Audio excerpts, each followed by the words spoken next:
Here he comes.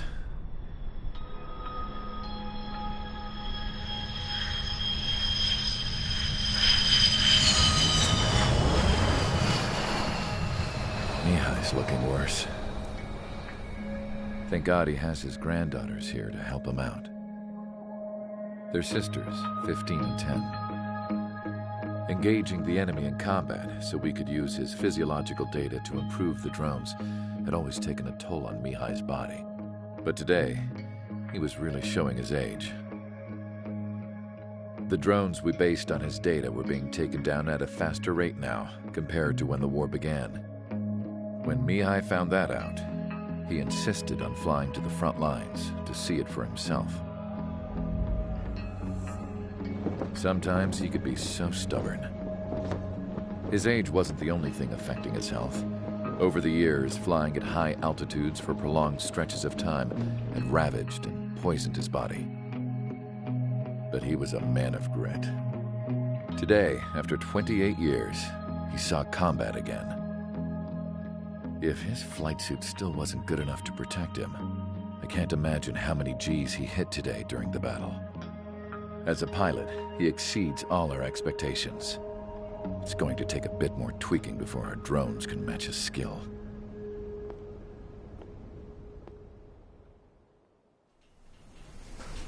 How penal is this penal unit, you ask? This place is a shithole. If you took the stink of all the corruption in the world, then corralled it all in one place, that would give you a pretty good idea of what the air smells like around here. We got all kinds of critters, too. Everything from flea-ridden guards, rabid dogs, and a mechanic doing a stretch for life. I can't forget the rats. Yeah, we got those. And some pilots who got their wings clipped, too. One's a great pilot, but a lousy thief. One's a gambler with no luck. And one's an anarchist with no balls. Their job here was to rev the engines on the fake runways. The idea was for Aruja's spy satellite to pick up the heat sig. Even though there weren't any real fighters here, it looked like it on their infrared. I bet you're wondering, if Aruja lost the war, how come they still have a spy satellite? 'Cause someone over there was smart enough to train a bunch of computer nerds to hack into half of Osia's satellites. That's how come. Every now and again, I'd try to bust out. And every single time, those damn dogs would drag me right back. When I was in my cell, I'd hear this voice coming from the guards room. It was the Arusian princess rallying her people on the Arusian national broadcast. All us prisoners had become big fans of hers. You want to hear something funny? The guards were big fans too. I swear to God, every time she was on the air, they'd turn up the volume on the radio and sit there listening. I could see how someone like her could win the hearts and minds of soldiers and workers alike. When the princess said something, you could tell she meant every word.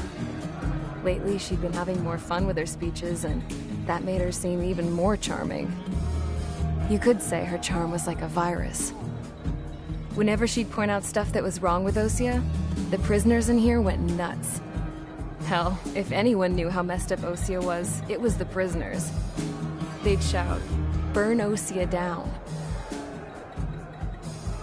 No way am I just gonna sit here and rot away in this hellhole. Dark blue. Instead of building fake-ass planes to trick Aruja, I'm gonna build one that'll really take off. You can count on that.